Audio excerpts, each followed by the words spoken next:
présentation HAS de la certification des établissements de santé pour vous permettre de les accompagner dans leur démarche.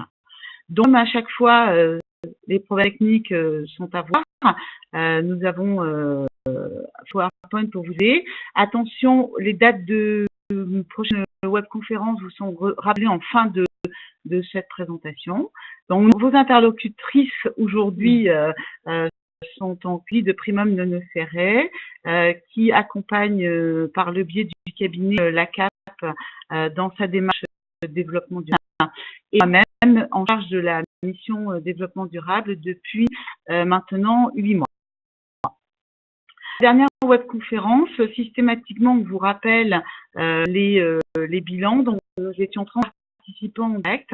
Vous avez plutôt bien apprécié le travail fourni, même que ce soit technique comme dans l'évaluation du contenu. Et nous avons tenu compte de tous vos commentaires. Donc, tous ces éléments, vous les trouverez dans le document que je vous envoie d'ici moins de 2 jours.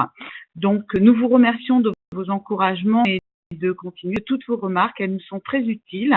Donc, continuez à bien nous faire vos remontées d'informations pour qu'on s'améliore. D'ailleurs, le thème d'aujourd'hui est prévu sur l'HAS suite à vos remontées d'informations. Pourquoi nous sommes là?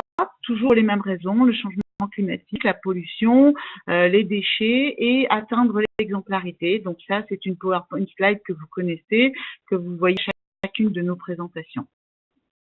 Le contexte international nous permet de cadrer le développement durable dans sa généralité et vous connaissez aussi, vous l'avons dit à chaque fois, il y a des enjeux majeurs et des plans qui sont pris, en l'occurrence pour le secteur de la santé, le plan national santé-environnement numéro 3 et le plan santé au travail.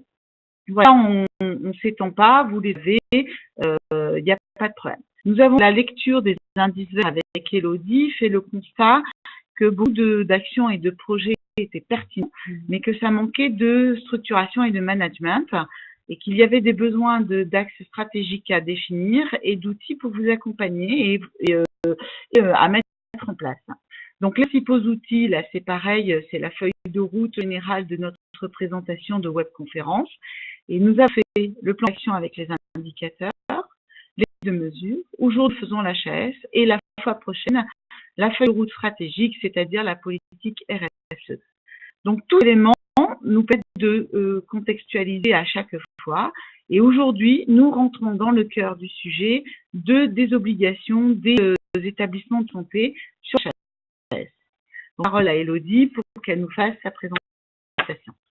Donc, pour vous expliquer déjà qu'est-ce que l'HAS. Donc, l'HAS, en fait, c'est une certification externe qui permet en fait de pouvoir évaluer les établissements sur leur performance et sur la qualité. Il faut qu'il y ait une certaine homogénéisation, on va dire, de la qualité dans le secteur de la santé, de façon que les établissements puissent officier et prodiguer du soin. Donc, ils ont décidé de rentrer en quelque chose de plus automatique et de en fait le compte qualité de façon à ce que les visites soient réparties dans le temps, mais que la démarche puisse continuer entre les visites. Ça permet en fait d'avoir un cycle continu et une démarche d'amélioration continue. Quelque chose que vous connaissez très bien, la qualité, la roue de Deming et le PDCA. Donc, tout est construit dans cette mesure-là. La qualité, en fait, ça devient le nouvel outil pour valider sa démarche et pour essayer d'y intégrer, en fait, à la fois la qualité, à la fois la certification, mais également maintenant y intégrer des critères de développement durable et le suivi de ces critères de développement durable. C'est sur l'AV 2013, en fait, c'était simplement une incitation, donc c'était une marche volontaire. Et sur l'AV 2014, désormais, il y a des choses qui sont réglementaires et sur lesquelles on demande que les établissements s'investissent de façon obligatoire. Donc, une visite qui est organisée tous les 4 ans. Ce compte qualité doit être tenu à jour, de façon à ce qu'un suivi puisse se faire inopinément et des comptes puissent être demandés de façon inopinée. Donc, la méthode d'évaluation, donc c'est toujours l'identification et l'analyse des risques et un plan d'action pour essayer de pouvoir réguler et améliorer la qualité du service proposé de risque. Le résultat, c'est toujours, comme d'habitude, hiérarchisation de ces risques avec du plus important au moins important, avec une matrice de critères et ensuite la déclinaison du plan d'action pour pouvoir améliorer son service. Ce compte qualité, en fait, maintenant, sert d'outil de base à l'évaluateur qui vient in situ et qui permet d'apprécier la démarche. Donc, avant, il y avait beaucoup de rendez-vous qualitatifs en face à face. Maintenant, la personne qui vient auditer, en fait, doit se servir de ce manuel de qualité. Donc, c'est en fait à l'évaluateur de la HAS tous les 2 ans et il peut avoir une visite sur site tous les 4 ans. Donc, le cycle de la certification qui vous permet de comprendre toutes les étapes de la certification V2014.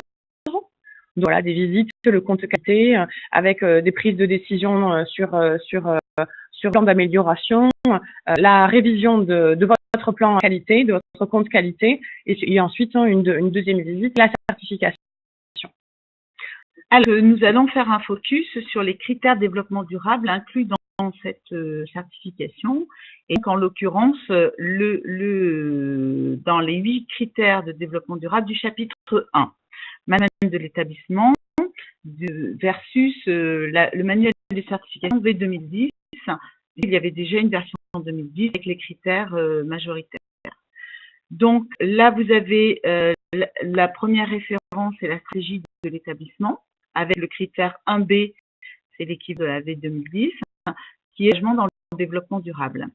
Ce que nous verrons la fois prochaine dans votre structure, adapté à votre structure, et non pas établissement de santé comme aujourd'hui nous le faisons. Ensuite, nous avons la référence 3, la gestion des ressources humaines, avec un critère qui est la qualité de vie au travail. En référence 6, la gestion des fonctions logistiques et des infrastructures, avec ce que fait le cœur de métier de CAP, les chasseurs responsables des approvisionnements. Ensuite, vous avez la référence 7, qualité et la sécurité de l'environnement, avec plusieurs critères, la gestion de l'eau, la gestion de l'air, de l'énergie, des locaux et la gestion des déchets. Et nous avons rajouté 2 paramètres que vous découvrirez en fin de présentation. Généraux. Donc, on va entrer dans la généralité de ces critères. Nous allons vous les survoler juste pour vous expliquer la démarche, comment se passent les critères de développement durable des établissements de santé et comment vous pouvez, vous, peut-être, intégrer des démarches conjointes avec les établissements pour amener à améliorer leur processus. Alors, une seconde, la technique.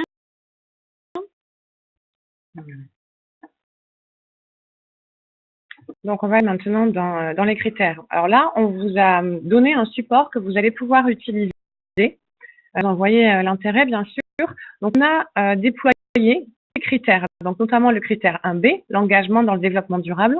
Et ce critère-là, en fait, définit autour de plusieurs engagements qui se traduisent en plusieurs actions. Ce tableau, on va vous donner en fait le PowerPoint en version modifiable. Vous allez pouvoir l'utiliser à votre guise de façon à vous pouvoir, parce que ça c'est le nôtre en interne, remis à blanc, de façon à ce que vous puissiez l'utiliser. Donc, savoir quel support vous utilisez, quelle est l'échéance de l'opération, le référent et l'indicateur que vous allez pouvoir utiliser pour valoriser ce critère-là. Donc là, c'est le genre de tableau qu'on peut donner à un établissement, mais qu'on peut aussi remettre à un fournisseur, à vous, de façon à comprendre comment vous vous impliquez et quelle plus-value vous pouvez apporter à l'établissement pour pouvoir répondre à ce critère HAS.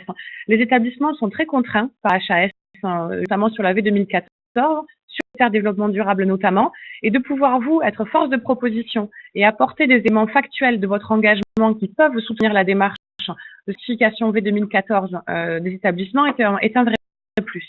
Le critère B, donc c'est de réaliser un diagnostic développement durable. Donc si vous avez un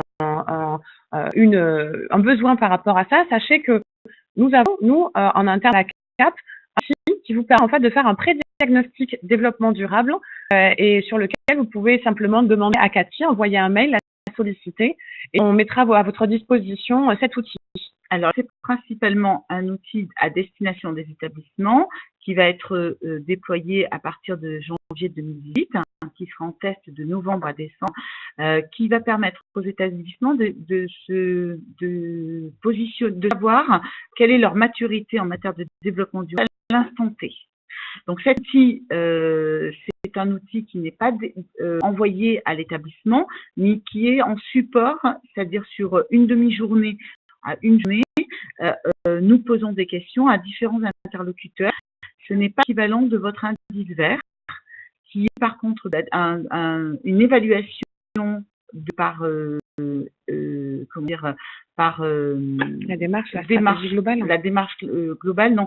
Ce que je veux dire, c'est par déclaratif. Voilà. Donc après, je laisse Élodie décliner son critère. Donc, les outils de diagnostic, sur la stratégie et la démarche, vous avez donc l'indice vert qui vous permet de vous situer dans une dynamique de RSE. Et vous avez aussi les entretiens individuels qui peuvent être formalisés de façon à vous accompagner plus spécifiquement sur les points d'amélioration et sur la démarche que vous pouvez mettre en place avec vos équipes au sein de votre structure. Déjà, plusieurs fournisseurs en ont bénéficié, une dizaine, de façon à avoir, on va dire, une analyse plus poussée et plus spécifique.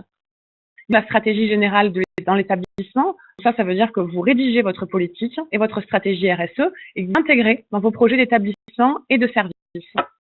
Vous voyez, c'est assez, assez proche de la démarche que l'on a avec vous sur l'indice vert, puisque le prochain webinaire est sur l'engagement dans le DD et qu'on vous montrera comment décliner tous ces engagements en actions concrètes et comment mettre en place le projet dans votre entreprise. Donc, ce qu'il y a aux établissements, c'est de structurer autour d'un plan d'action la démarche d'intégration de la stratégie de développement durable. Donc, les établissements vont devoir se fixer des objectifs avec des indicateurs de suivi et des personnes responsables. Vous, en tant que fournisseur, si vous pouvez leur amener des éléments, on va dire, de preuve, comme quoi vous avez structuré votre démarche, ils ont un référent dans votre organisation qui est dédié au développement durable et qui peut les accompagner sur ces questions, c'est un point positif qu'ils peuvent intégrer à leur propre démarche V2014. Un comité de développement durable, si vous êtes une partie prenante externe d'un établissement avec un engagement important dans l'achat notamment, il peut être intéressant de demander à participer à ce comité de pilotage développement durable de façon à pouvoir vous intégrer en fait une structure de façon à connaître les besoins et eux, ça leur permet aussi de pouvoir vous faire remonter les demandes de façon dynamique. Informer les parties prenantes de son plan d'action. Donc là, la marche du fournisseur est extrêmement importante de pouvoir être à disposition et avoir un échange régulier.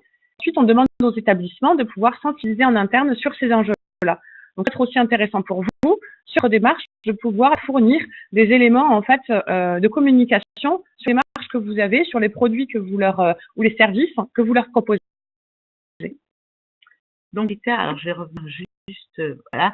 Par ce tableau et ces critères, vous pouvez accompagner et travailler avec les établissements de santé. Par exemple, la CAP organise tous les ans une bourse CAP ou PAP à destination des établissements de santé sur leur engagement développement durable, qui soutient donc les démarches qui répondent aux critères de l'HAS et qui vont au-delà d'ailleurs. Et vous pouvez vous aussi participer à la bourse conjointement avec les établissements selon les enjeux que vous avez.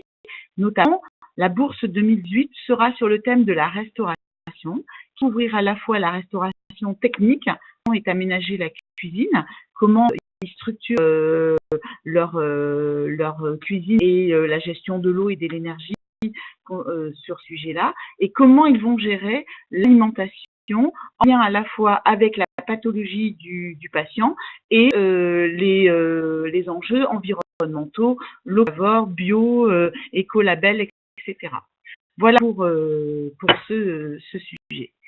Donc ensuite, on ne va pas décliner tous les critères aussi précisément que l'on vient de le faire, mais on va vous aborder quand même en voyant les éléments de façon succincte et vous avez à l'intégralité des éléments par la présentation qui va vous être envoyée.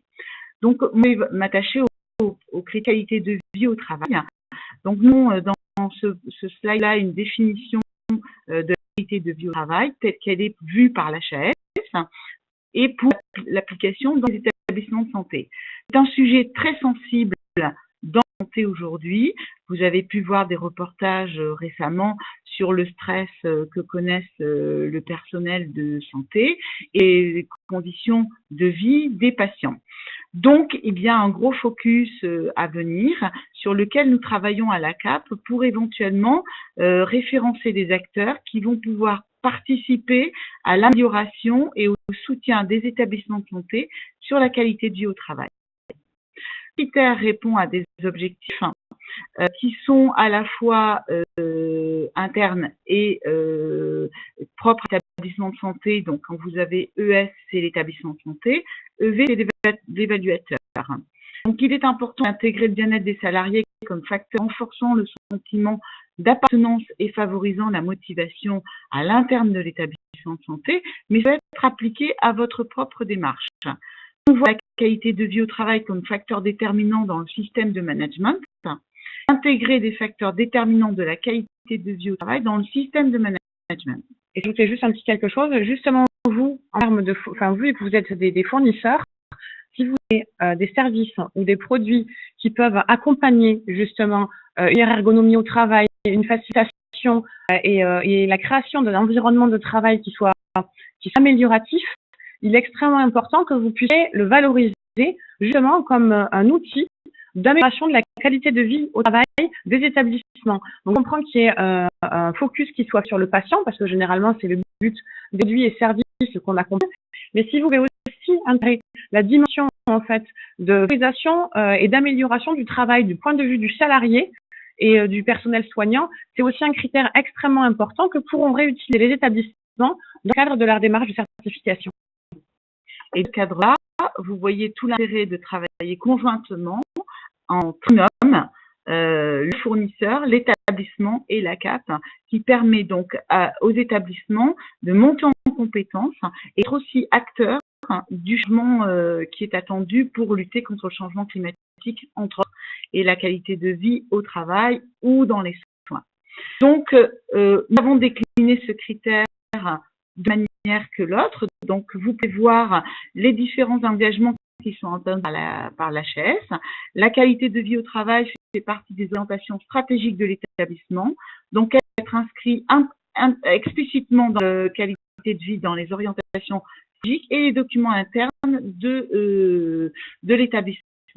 Donc, première action, c'est rédiger une politique de qualité de vie intégrée au projet de l'établissement, intégrer la qualité de vie au contrat de pôle et actualiser régulièrement un document unique qui est la première base de la qualité de vie au travail.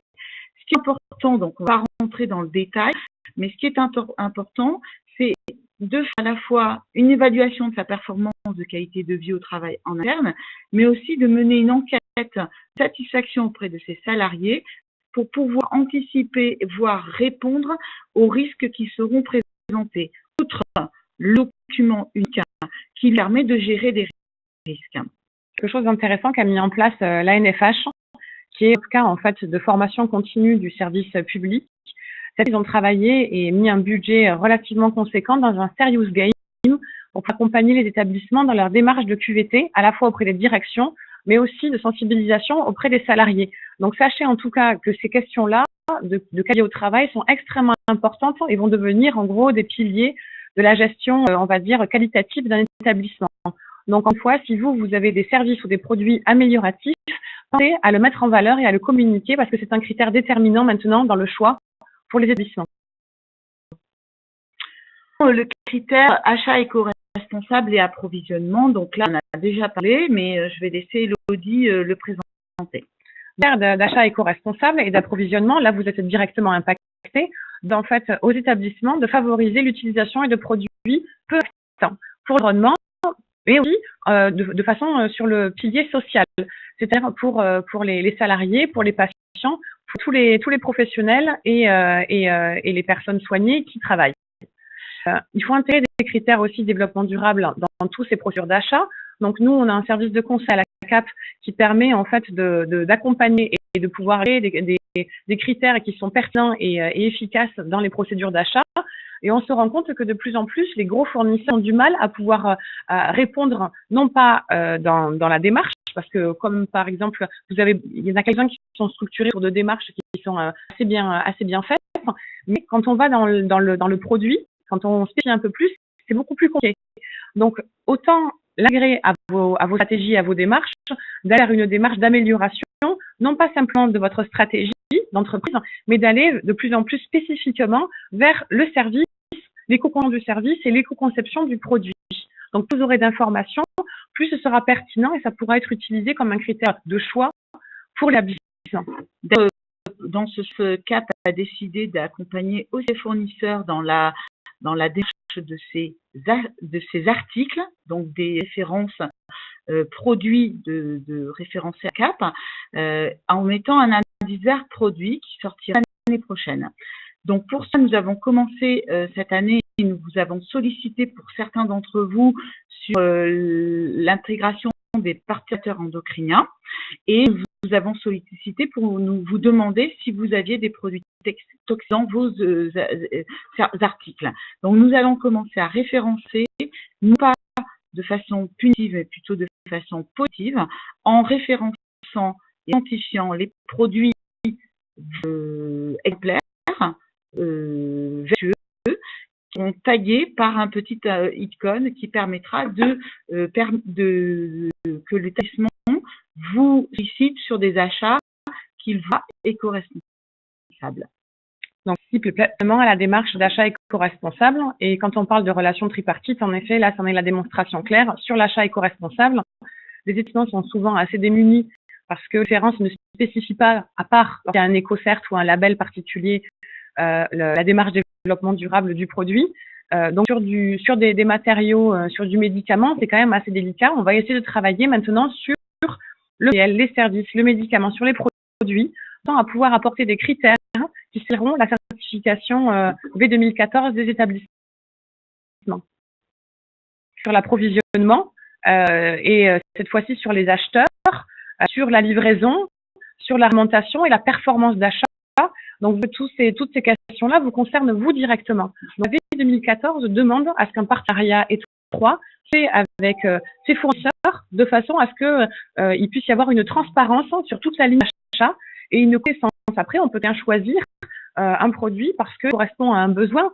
Le but n'est pas d'avoir une démarche environnementale absolue, mais il y a un équilibre entre l'économique, les finances économiques, la réalité en fait environnementale de l'impact du produit et bien sûr l'impact sanitaire sur les personnes, qu'ils soient soignants ou soignés. Vous avez compris comment on gère aujourd'hui notre présentation. Donc là, nous avons le critère 7A, la gestion de l'eau, donc qui est un problème majeur dans les établissements puisqu'il y a beaucoup d'utilisation d'eau. Donc l'établissement de santé doit identifier et valider les principaux risques sanitaires liés à l'utilisation de l'eau dans les établissements. Il doit s'engager dans une démarche d'économie d'eau. Il doit limiter et maîtriser les effluents polluants ou non, et il doit améliorer le traitement des effluents. L'évaluateur de l'HAS lui évaluer l'existence d'une politique de gestion globale et durable de la ressource en eau et ses mises en œuvre et les résultats obtenus. Il va évaluer la maîtrise du risque infectieux. Donc, il va attendre de l'établissement des données concrètes de maîtrise de l'eau, donc d'une sur l'autre, avec les indicateurs de performance qu'on a déjà présentés en première webconférence, qui permettent de suivre l'évolution de votre gestion d'eau pour l'établissement, mais aussi pour vous-même.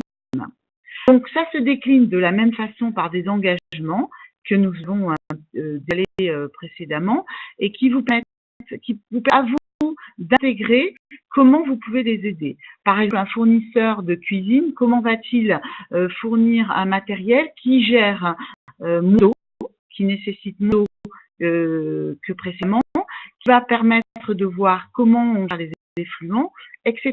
Donc, on ne va pas rentrer dans le détail, on va continuer avec la gestion de l'air. La question est en effet assez large parce que vous qui êtes fournisseur, par exemple, en biomédical ou en mobilier, vous êtes directement impacté par cette notion-là. Aujourd'hui, en fait, il est conseillé aux établissements de faire l'analyse de leur qualité de l'intérieur. Donc, ça veut dire qu'ils doivent s'assurer que l'air est sain. Or, on sait aujourd'hui que la qualité de l'air intérieur est beaucoup plus polluée en général, à part si vous êtes à Delhi, à Paris, en mauvaise période, mais en tout cas, l'air intérieur est beaucoup plus pollué et ça, c'est dû en fait à la fois aux matériaux de construction qu'on utilise, les revêtements, sol, murs, plafonds, les cols, les solvants, mais également au mobilier. Donc, devenir des critères de choix positifs, pouvoir choisir des mobiliers, du meuble et des matériels, des matériaux, excusez-moi, qui sont moins impactants pour la qualité de l'air intérieur. Donc, ça veut dire qu'ils libèrent moins de composés organiques volatiles. Il y a pour cela un critère qui est l'étiquette en fait de COV, qui est maintenant reconnu par les établissements et qui vient intégrer les critères de choix, en tout cas dans les fournisseurs de mobilier et de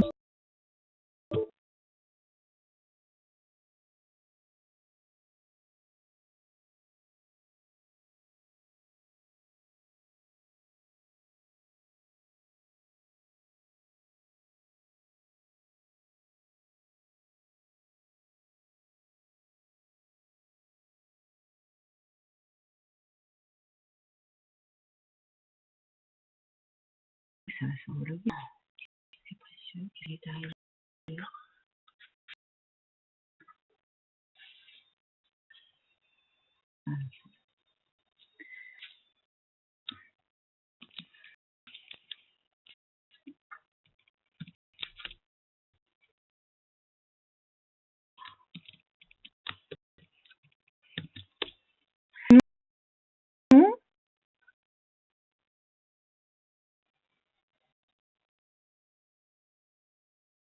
Excuse un petit problème technique. Je ne sais pas si vous nous entendez ou nous voyez. Voilà, nous revoilà. Alors, enregistre.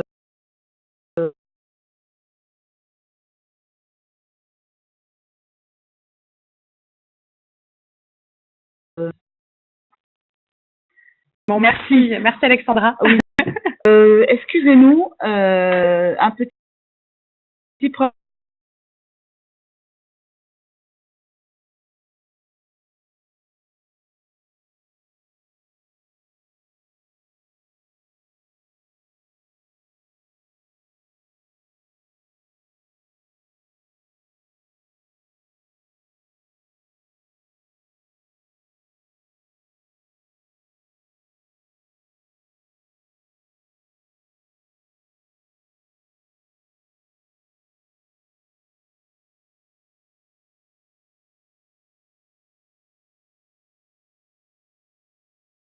Est-ce que vous pouvez nous signifier si vous nous voyez?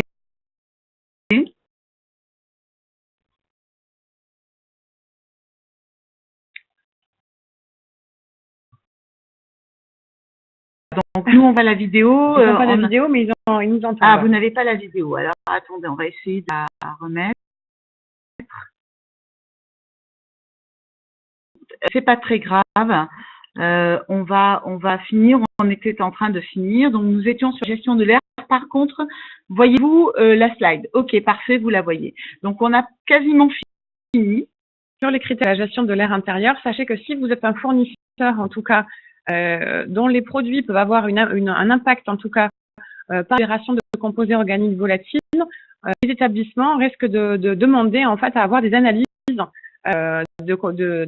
l'émission de composés organiques volatiles, de COV dans l'air, parce qu'il y a un critère de maîtrise extrêmement important de qualité et dans la certification V2014. Donc, les autres critères, si ça veut bien me donner la main.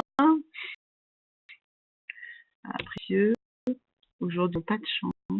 Des fois comme ça. Voilà.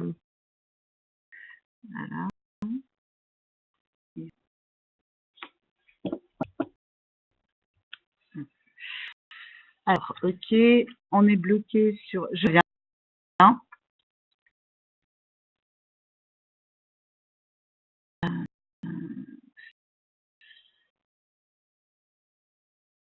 J'essaie de vous slide d'après parce que là, ils nous ont bloqué sur. Mon écran et différents. Je pense que est-ce Voilà le partage d'écran. Voilà. Ça y est, comment c'est revenu? Je le remets. Voilà, donc là, affichage.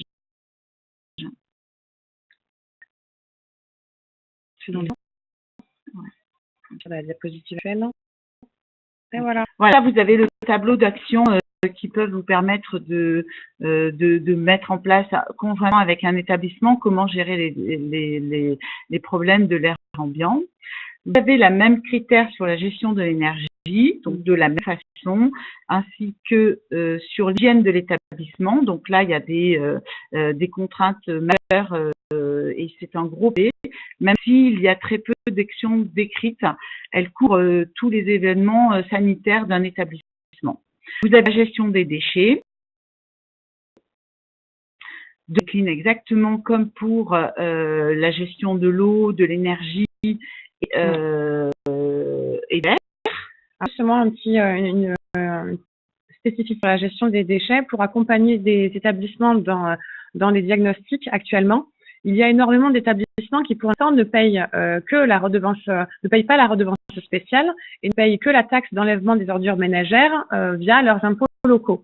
Maintenant, il va y avoir une redevance spéciale sur toutes les lignes de déchets recyclables. Donc, papier, le carton, le verre, le métal. Et ça, les établissements vont en être impactés directement parce que leur facture de prise en charge des déchets va s'alourdir largement. Tous les fournisseurs qui pourront les aider à diminuer la quantité de déchets produits, notamment par la reprise des emballages, par, on va dire, l'optimisation des transports et l'optimisation des emballages secondaires, sera fortement apprécié, ça je peux vous le dire, parce qu'ils sont à l'heure actuelle un peu, on va dire, sous l'eau avec les déchets qu'ils ont, notamment carton, plastique et papier. Et si vous pouvez une démarche d'amélioration et que vous le valorisez, c'est-à-dire que les établissements prendront largement en compte également. Et vous avez dans la deuxième colonne les actions que vous pouvez mettre en place de votre côté pour les accompagner à suivre cette démarche. Donc, nous avons rajouté deux éléments qui étaient la prévention de la santé des patients et le bâtiment en lui-même, comment intégrer les critères d'économie d'énergie et d'eau dans la conception immédiate du bâtiment. Donc, nous avons terminé cette webconférence. Désolé pour les problèmes techniques qui nous ont fait perdre les 2 minutes sur lesquelles nous sommes en train de déborder.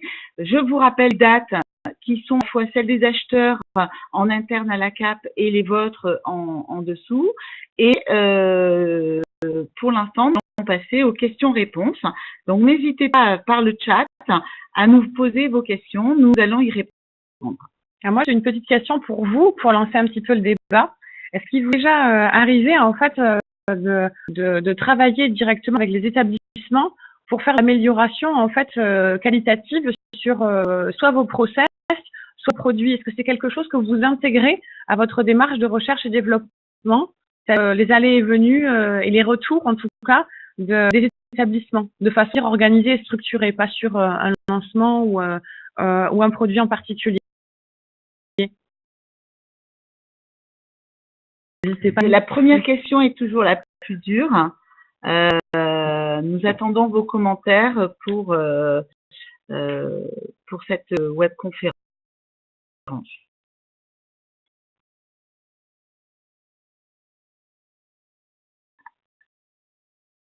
De remontée des établissements, d'accord. En fait, vous êtes un peu seul dans votre démarche aujourd'hui et si je comprends bien, le pont avec les besoins que peuvent avoir les établissements ne se fait pas. Si je comprends bien, vous avez une relation purement marchande, d'accord. Ok. Donc, nous, on compte CAP modifier ce processus en établissant ce prédiagnostic où, à la fin du prédiagnostic, nous leur fournissons conjointement établi un plan d'action. Et ce plan d'action va permettre d'orienter des fournisseurs. C'est pour ça que nous souhaitons absolument vous connaître pour pouvoir vous proposer. Je vois que des remarques remontent. Donc, il arrive à nos commerciaux quand ils constatent une incohérence au niveau du protocole et du circuit des matériels à désinfecter, ils peuvent jouer le rôle de conseil. Super. Donc, ça c'est intéressant, mais en effet, toute la problématique du développement durable, c'est que ce genre d'action est particulièrement intéressante. Là, votre commercial joue un rôle de conseil et d'accompagnement auprès des établissements. Est-ce que chacun de vos commerciaux régionaux a la formation pour ça? Est-ce qu'il y a quelque chose qui a été structuré pour les accompagner dans cette démarche et pour donner à tous le même niveau de compétences et de connaissances pour pouvoir accompagner les établissements? Ça pourrait être intéressant de créer en fait un espèce de circuit de façon à ce que à la fois les commerciaux puissent maîtriser l'information et donner avoir le même niveau de connaissances pour pouvoir le même niveau de service à chacun des établissements sur le territoire, mais également aux établissements de pouvoir créer un circuit pour revenir vers vous et créer des temps d'échange autour de vos produits pour pouvoir les améliorer. Donc là, nous, on se tient à votre disposition pour permettre de vous aider à former vos commerciaux ou vos conseillers et leur permettre d'aller loin.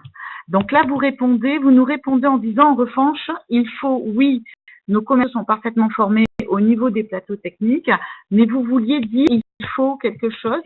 Donc en même temps que vous nous répondiez, on va répondre à une autre question, enfin une remarque qui nous est remontée. Donc la seule chose que vous notez, c'est que les données de développement durable ne sont fournies uniquement que lors des appels d'offres. Et donc en effet, vous ne saviez pas à ce jour ce qui était nécessaire aux établissements de santé pour répondre en anticipation à ce point-là.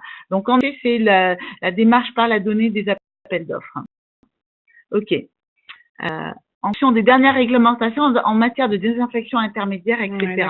Et oui, évidemment, il faut avoir une connaissance pointue, donc une réglementaire pour répondre à ça. En revanche, il faut parfois y aller doucement pour ne pas heurter les compétences et autorités en place d'établissement. Ça sent le vécu. Et oui. Alors là, on est d'accord, mais au même titre que nous, on le fait avec vous.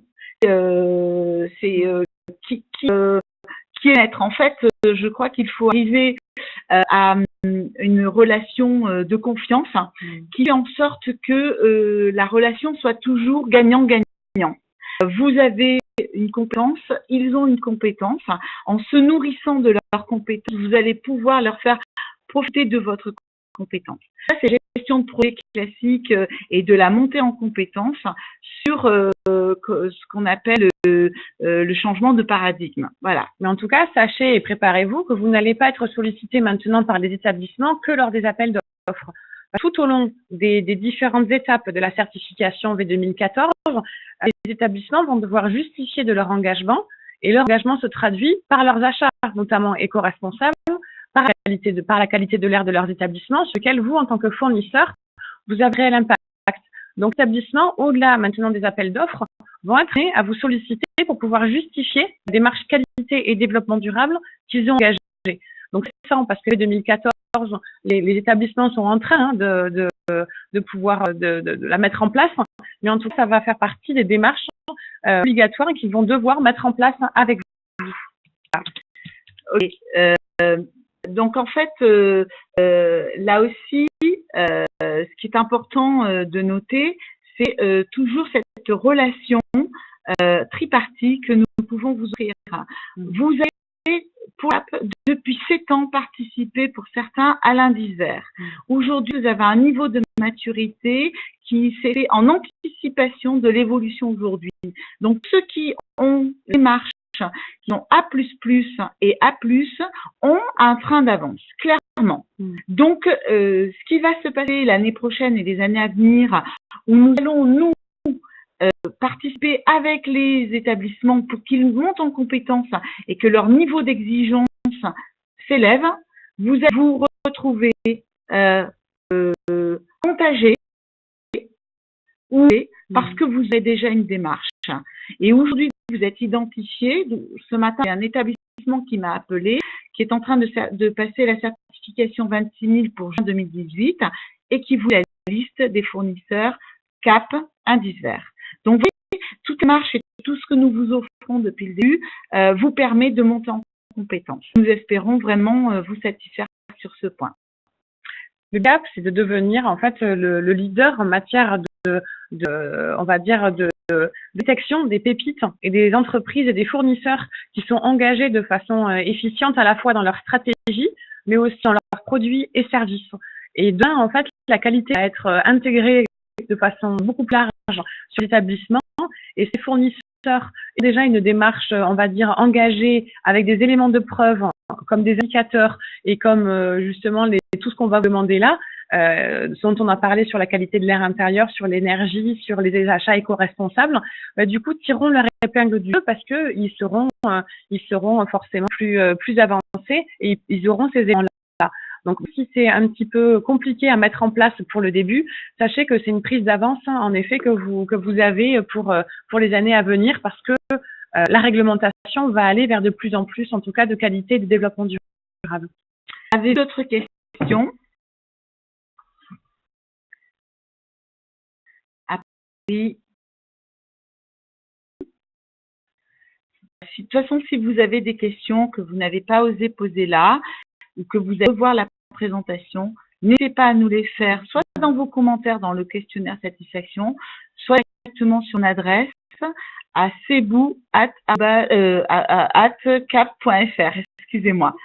Donc, nous allons clôturer cette session et nous vous remercions de votre attention et de votre tolérance pour le problème technique. Merci, bonne journée à tous et au revoir, à bientôt. Au revoir.